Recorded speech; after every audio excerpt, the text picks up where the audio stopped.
Welcome back to the Quiet. Tonight's stories take you down empty highways, through restless stormlight, and into places that wait in the dark. Let the rain against the glass be your only companion. Our first story. The night security booth at Harrowfield Mill had one working light. The rest of the factory floor was black, vast, and silent except for the drip of water somewhere in the rafters. I'd worked the graveyard shift for 3 weeks. It was easy money, until the radio started picking up a station that didn't exist.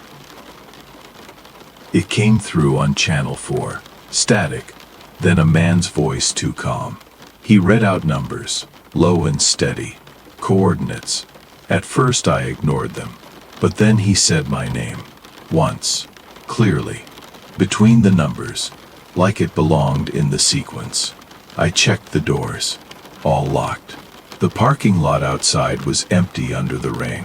When I returned to the booth, the radio was off, but the voice continued, now coming from the factory floor behind me. I took the flashlight and walked into the dark.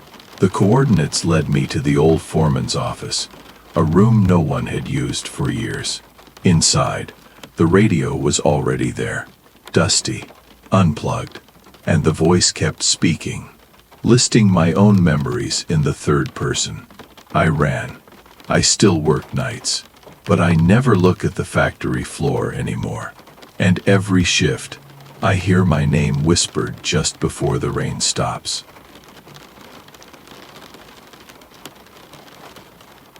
The highway through Blackthorn Forest has no streetlights.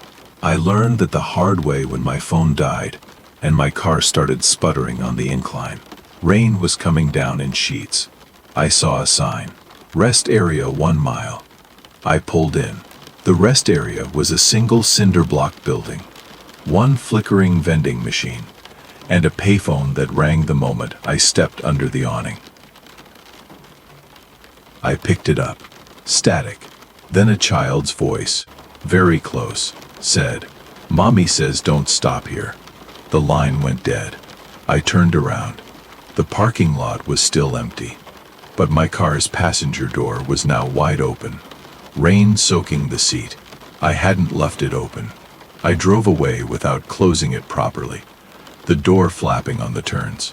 In the rearview mirror, the rest area lights went out one by one. That road isn't on any map anymore. I checked.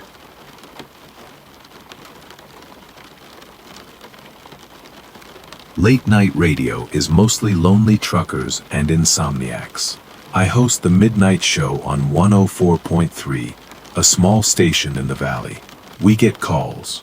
Most are song requests. But one rainy night, a woman called in and whispered, "I'm in your parking lot. I can see you through the window." I looked out the studio glass. The parking lot was a sheet of rain, and under the only working lamppost, a woman in a long coat stood perfectly still. She didn't move. I pointed her out to my producer, but he saw nothing. The line was still open. She said, "Play something slow. I'll wait." I played a song. She stayed there the whole hour, rain running off her coat, face hidden. When my shift ended, she was gone. But there were wet footprints leading from that lamppost straight to the studio door, the door that was locked. And on the console, a single word was drawn in condensation. Again. The cabin at Pinecrest was supposed to be a getaway. My wife and I arrived late, the rain already heavy, the river rising. That night, the bridge washed out behind us. No signal, no road, just the two of us and the sound of water eating the earth. Around midnight, we heard knocking on the door. Steady, polite, 3 knocks.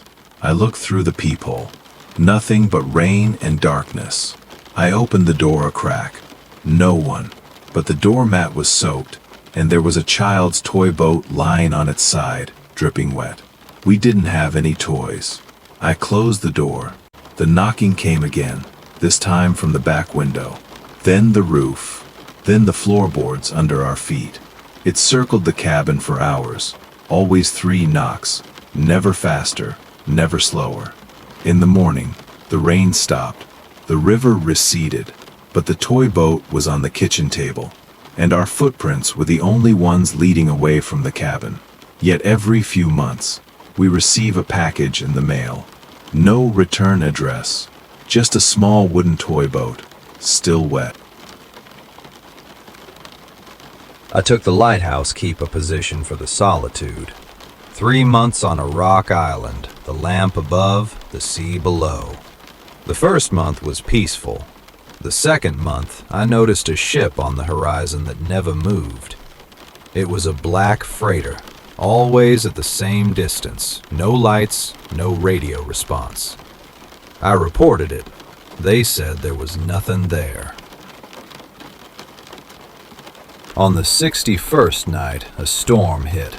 Rain lashed the tower, and through the downpour, I saw a figure standing on the gallery deck outside my window. A man in old-fashioned oilskins, face pale as the lamp. He didn't knock. He just stood there, staring in. I locked the door. He didn't go. He was there every storm after that, closer each time. I learned from an old logbook that the keeper before me had the same report. His last entry read, "He is inside now. Do not trust the light." I'm writing this from the tower. The freighter is closer tonight, and the rain has just started again. I can hear boots on the metal stairs. And now, the roads are quiet again. The night settles. May your sleep be deep and your dreams your own. Good night.